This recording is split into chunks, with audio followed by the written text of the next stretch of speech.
That's started at May 23rd of 2022. There was a motion to adjudicate probation filed. She entered pleas of true to counts 4 and 5. On that call, Ms. Shakita Cole. Yes, ma'am. Good morning, Ms. Cole. Would you please raise your right hand? Do you swear or affirm the testimony you're going to give in this hearing will be the truth, the whole truth, and nothing but the truth, so help you God? Thank you. Ms. Cole, would you please state your full name for the record? Shakita Cole.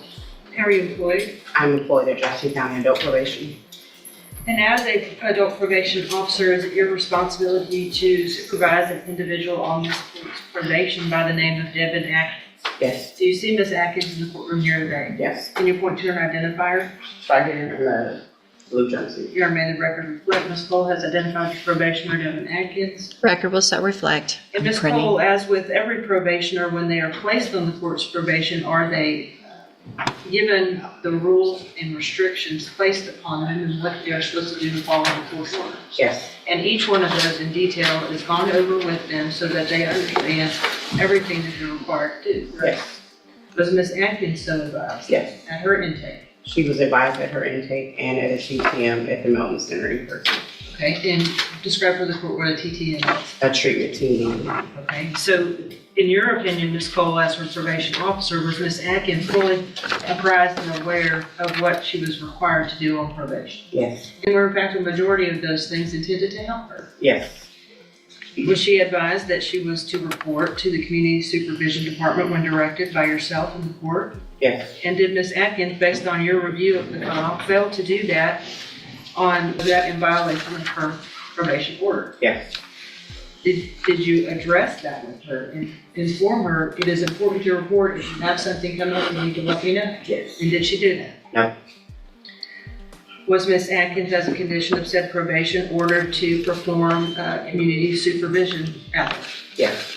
And to report those to you? Yes. Obviously, if you do not know that she has completed them, even if she has, is that a violation of her probation? Yes. To your knowledge, based on your review of her file and your supervision of her, did she either complete the hours or immediately report to you? Sorry, I'm reading that. Mm-hmm. No wonder everyone's looking at me. I was about to say, I know, I was about to, Community service.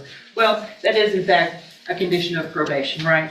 Is it also a condition of probation that she is to report to you as her address and so that you know where she is at all times? Yes. And if she does not do that, is it impossible for you to locate her? That is correct. Did she in fact immediately report to you her current address? No, she did not. Anything else? I know you and I have had a lengthy discussion about her that you feel would be appropriate for the court to know in conjunction with your testimony and your updated PSI. The main thing is her mental health. She refuses to address that. We've made appointments for her with Spinal Tap and she didn't attend the appointments. She's 100% when she was out unmedicated, so for completing her services. And she maintained contact with the victim in the case. So okay. That part, her grandmother was trying to be there for her because of the mental health difficulties. And that's the main thing that we were trying to get her to address. Okay. Can I address anything? In a minute. Mr. Lewis, do you have any questions? Hold on, ma'am. You're going to get an opportunity, okay? Mr. Lewis, do you have any questions of Ms. Cole? Just briefly, during your supervision of Ms. Atkins, were you able to supervise her at points when she was on her medication and not on her medication? The entire time she has not been on her medication. So she's been unmedicated this entire time? Yes, sir. Okay. Anything else? Nothing else. All right. Thank you, Ms. Cole. Any other witnesses with regard to the allegations? So based on the testimony,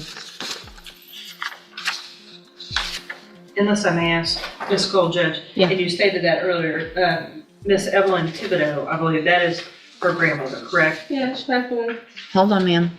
At some point in time in November of 2024, was Ms. Atkins violating the condition the court had imposed that she not to have contact with Ms. Thibodeau for Ms. Thibodeau's safety? Yes. Thank you, Judge. Any questions about that? About No. the count, that's count 8 with the Right. contact? Okay. Then at this time, based on the testimony, I am going to find count 1, 2, 3, 6, 7, and 8 true.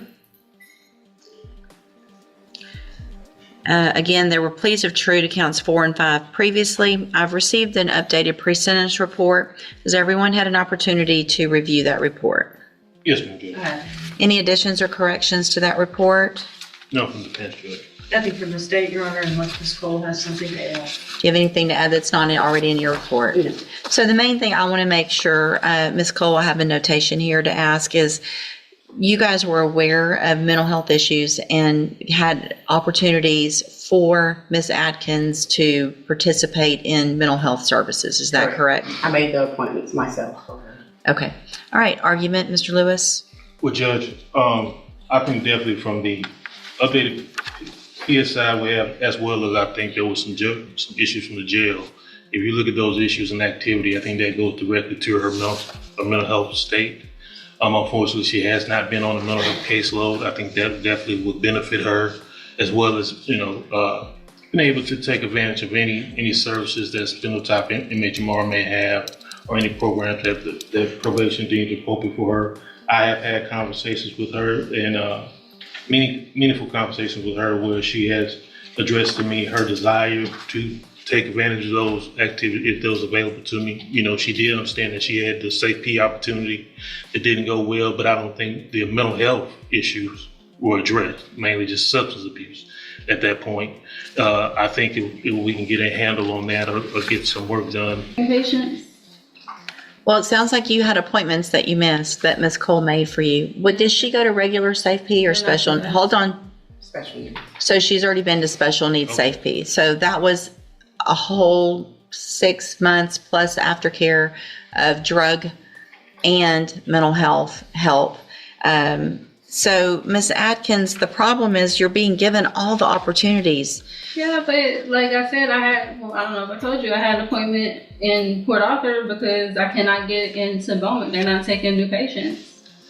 So you had an appointment that Ms. Cole set for you, at least one. How many? Yeah, but it's not for medicine. It's for psycho. I'm not a psycho.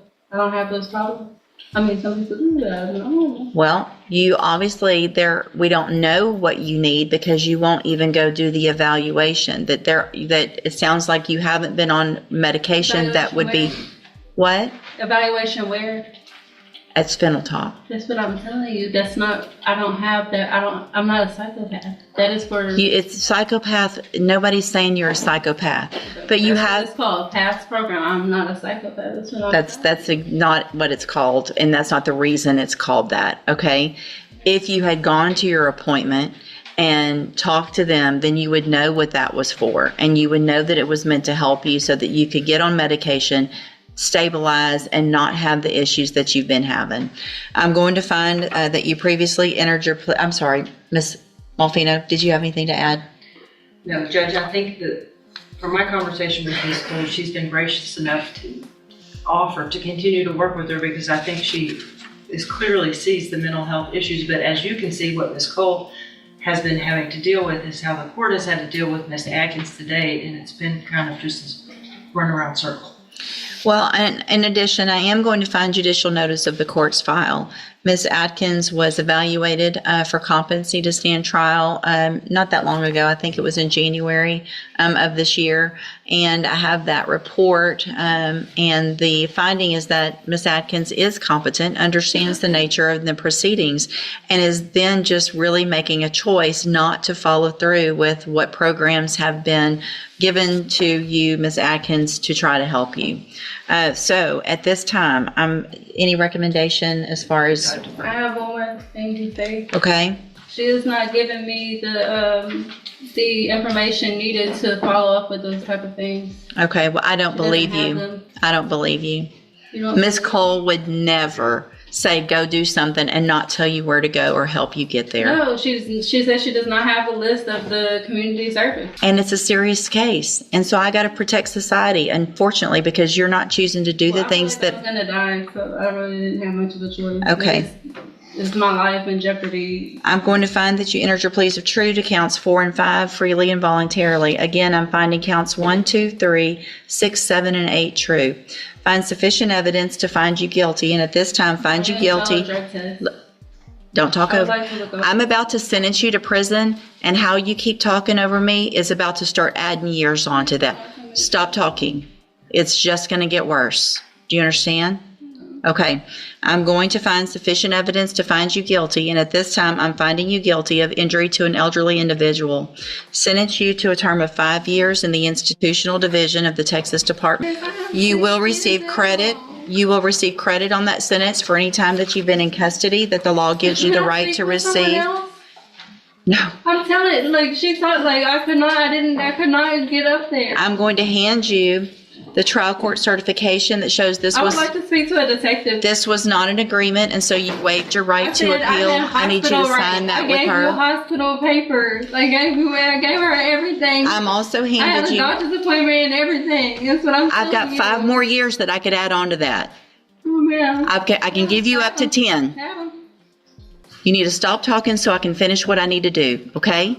I'm telling you, I'm not guilty. That's what I'm telling you. I did not have a choice. I went to the hospital and everything. I'm handing you a Every written time. admonishment regarding your ineligibility to possess a firearm or ammunition. Because of the judgment entered I against. don't have a gun. I'm not, just listen to what I'm saying. If you'll listen for a minute, you'll understand. Because of the judgment entered against you, you're ineligible under Texas law to possess a firearm or ammunition.